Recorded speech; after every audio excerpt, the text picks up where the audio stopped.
તો અત્યાર સુધીના સૌથી મોટા સમાચાર KLN રાવ રાજ્યના ઇન્ચાર્જ ડીજીપી બન્યા છે। KNL રાવને રાજ્યના ઇન્ચાર્જ ડીજીપી બનાવવામાં આવ્યા છે। ફરી એકવાર ઝી24 કલાકના અહેવાલ પર મહોર લાગી છે। KLN રાવ રાજ્યના ઇન્ચાર્જ ડીજીપી બન્યા છે। ડીજીપી વિકાસ સહાય બાદ હવે રાજ્યના પોલીસ વડાનો ચાર્જ KLN રાવ પાસે રહેશે।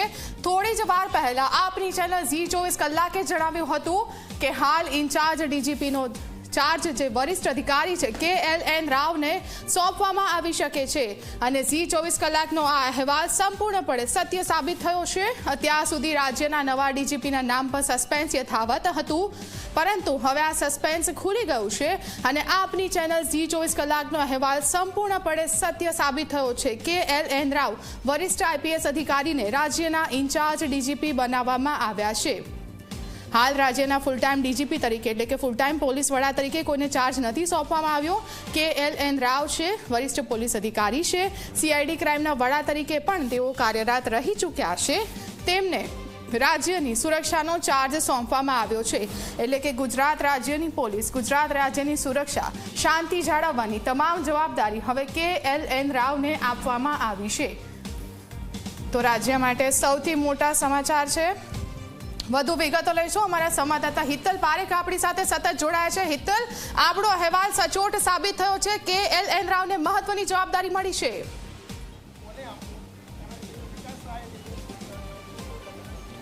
જી ફાલ્ગુની, ચોક્કસ એવું કહી શકાય કે સૌથી સિનિયર પોલીસ આઈપીએસ અધિકારી છે KN રાવ, તેઓને ઇન્ચાર્જ ડીજીપી તરીકેનો ચાર્જ સોંપવામાં આવ્યો છે। આખરે સત્તાવાર જે કહી શકાય એ પ્રકારની આ જાહેરાત કરવામાં આવી છે। સ્વાભાવિક છે કે વિકાસ સહાયને 6 મહિનાનું એક્સટેન્શન આપવામાં આવ્યું હતું। આજે તેઓ નિવૃત્ત થયા હતા, જો કે ઓર્ડર ન થયો હોવાના કારણે તેઓ અત્યારે પણ તેમની ચેમ્બરમાં પરિવાર સાથે બેઠા છે। હવે જે પલની રાહ જોવામાં આવતી હતી એ સત્તાવાર રીતે KL રાવને તેમને ઇન્ચાર્જ ડીજીપી તરીકેનો ચાર્જ સોંપવામાં આ નિર્ણય સરકાર દ્વારા લેવામાં આવ્યો છે।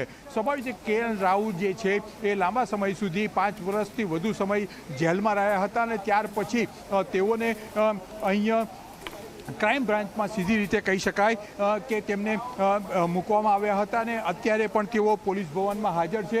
હવે થોડીક જ વારમાં આ દ્રશ્યો છે એ પોલીસ ભવનના દ્રશ્યો છે, થોડીક જ વારમાં જે અત્યારના નિવૃત્ત થયેલા ડીજીપી છે વિકાસ સહાય તેઓ પણ આવશે અને ત્યાર પછી KN રાવ જે તે ફાલ્ગુની એ પણ અહીંયા આવશે। સ્વાભાવિક છે કે જે સસ્પેન્સ હતું એ સસ્પેન્સ અત્યારે પૂર્ણ થયું છે। અત્યારે જે ચાર્જ છે એ KL રાવને સોંપવામાં આવશે અને પછી અઠવાડિયામાં ગમે ત્યારે રાજ્ય સરકાર નક્કી કરશે ત્યારે રેગ્યુલર રીજીનો ઓર્ડર પણ કરી શકાશે। આ પ્રકારની જે સ્થિતિ છે એ સ્થિતિ એ નિર્માણ થઈ છે, એટલે ક્યાંક ને ક્યાંક હવે સંપૂર્ણ રીતે કહી શકાય કે જે સસ્પેન્સ હતું એ સસ્પેન્સ પૂરું થયું છે અને એ રીતે સીધી રીતે અત્યારે ક્યાંક ને ક્યાંક જે પ્રકારની જે ચર્ચા થઈ હતી એ અંતર્ગત ઝી24 કલાકે જે અહેવાલ આપ્યો હતો અને KN રાવ જે છે તેઓ ઇન્ચાર્જ ડીજીપી ગુજરાતના બન્યા છે। 40માં આ ઇન્ચાર્જ ડીજી તરીકે ચોક્કસ કહી શકાય, કારણ કે તેઓ અત્યારે ચાર્જમાં છે પણ ઇન્ચાર્જ ડીજી તરીકે તેઓ છે અને એક શક્યતા એ પણ જોવામાં આવી રહી છે કે થોડા દિવસ પછી સરકાર રેગ્યુલર ઓર્ડર કરશે ત્યારે પણ તેઓ જે રેગ્યુલર ડીજી તરીકેની નિમણૂક તેમના નામની થવાની શક્યતા હવે વધારે પ્રબળ બની છે। જી ફાલ્ગુની। હિતલ, રાવ સાહેબને જવાબદારી સોંપવામાં આવી છે, ખૂબ જ મોટી છે। ગુજરાત રાજ્યની શાંતિ, સુરક્ષા અને સલામતીની જવાબદારી તેમના પર છે, તો કયા કયા પાસાઓને ધ્યાનમાં રાખીને તેમને આ જવાબદારી સોંપવામાં આવી છે?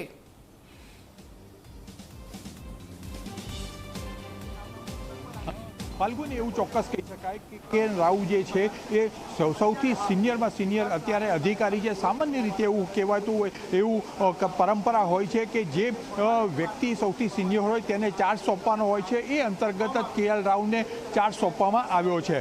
ડૉક્ટર KN રાવ જે છે એ પોતે ખૂબ બાહોશ પોલીસ અધિકારી છે, પણ ક્યાંક ને ક્યાંક એવા કેટલાક કારણો હતા, એ કારણોસર તેમને લાંબા સમય સુધી જેલમાં ફરજ બજાવી હતી। ત્યાર પછી મેઇન સ્ટ્રીમમાં તેઓને લાવવામાં આવ્યા અને તેમની કામગીરી જે કામગીરી લાંબા સમયથી સુંદર રહી હતી અને એના જ કારણે આખરે તેમને આ જવાબદારી સોંપવાનો નિર્ણય સરકાર દ્વારા અને ગૃહ વિભાગ દ્વારા લેવામાં આવ્યો છે. જી ફાલ્ગુની. હિતલ, ગુજરાત છે તે દેશનું ખૂબ જ મહત્વનું રાજ્ય છે, સુરક્ષાની દ્રષ્ટિએ પણ મહત્વનું છે. તો જે નવા આપણા ઇન્ચાર્જ ડીજીપી છે ડોક્ટર KLN રાવ, એમના સામે કયા કયા પડકારો રહેશે?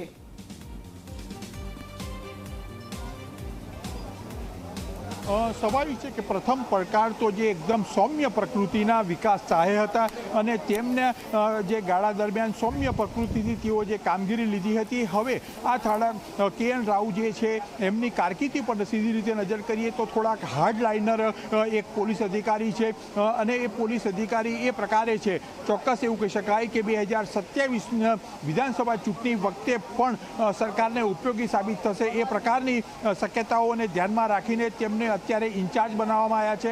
કેન્દ્ર સરકાર તરફથી આખરી ઓર્ડર આવશે ત્યારે તેમને ફૂલ ફ્લેગમાં જે ઇન્ચાર્જમાંથી ફૂલ ફ્લેગ DG બનાવવામાં આવશે. પણ અત્યારે તો જે સમયગાળો હતો અને વિકાસ સહાયની નિવૃત્તિ પછી શું અને જે બેટલ સેરેમની હોય છે એ બેટલ સેરેમની કોને સોંપવામાં આવશે એટલે એવું સ્પષ્ટ થઈ ગયું છે કે અત્યારે તો ઇન્ચાર્જ DG તરીકે કે લક્ષ્મી નારાયણ રાવ બનશે અને 40માં DG તરીકે ઇન્ચાર્જ DG તરીકે તેઓ પોતાની ફરજ બજાવશે.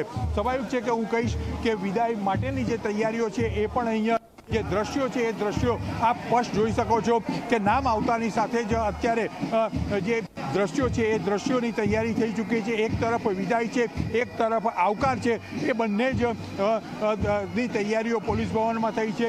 છેલ્લા 2 કલાકથી આ આખી દિવિધા હતી એ દિવિધાઓને હવે અંત આવવા તરફ જઈ રહ્યો છે અને એ અંતના કારણે જ હવે ક્યાંક ને ક્યાંક એક તરફ મ્યુઝિયમ અને આ વિકાસ સહાય જે અત્યારના છે અને KN રાવ બંને અત્યારે સાથે પોલીસ ભવનમાંથી ઉતરી રહ્યા છે કારણ કે હવે સ્પષ્ટ થઈ ગયું છે અને તેઓ હવે સીધી રીતે જે ઇન્ચાર્જ DGP છે એ DGP તરીકે વિકાસ સહાયની બાજુમાં છે KN રાવ પોતે છે અને તે પોતે જ સીધી રીતે અત્યારે એ થશે. એ અંતર્ગત જોવા જઈએ તો અત્યારે જે બેટલ સેરેમની છે જે ચાર્જ સોંપવાની જે વાત છે એ અંતર્ગત સીધી રીતે તેઓ કરશે.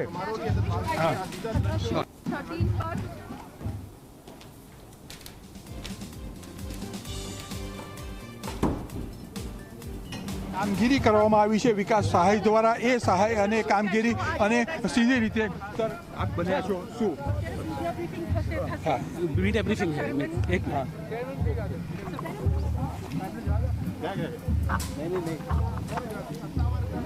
સત્તાવાર રીતે જે સેરેમની છે એ કરવામાં આવી રહી છે. એક તરફ જે ચાર્જ સોંપવાની વિધિ છે એ વિધિ સત્તાવાર રીતે અહીંયા કરવામાં આવશે કારણ કે એ વિધિ અંતર્ગત જ હવે બંને એ વિધિની શરૂઆત થઈ ચૂકી છે અને ક્યાંક ને ક્યાંક સીધી રીતે એ વિધિ અંતર્ગત બંને અહીંયાથી દ્રશ્યમાન થઈ રહ્યા છે અને જે પ્રકારની છે જે હું ખાસ કરીને બતાવું બેટલ છે આ બેટલની આપલે કરવાની જે વિધિ છે એ વિધિ અંતર્ગત જ આ આખો હતો અને ઇન્ચાર્જ DG તરીકેનો ઓર્ડર છે એટલે આ બેટલ જે છે એ વિકાસ સહાય છે એ KN રાવને સોંપશે.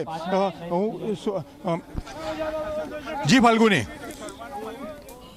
જીતલ, તો આ જે દ્રશ્યો આપ જોઈ રહ્યા છો ખૂબ જ મહત્વના છે. એક તરફ આવકાર છે અને એક તરફ વિદાય છે રાજ્યના DGP વિકાસ સહાય અને હવે જે જવાબદારી છે જે બેટન છે તેઓ ડોક્ટર KLN રાવને સોંપવા જઈ રહ્યા છે.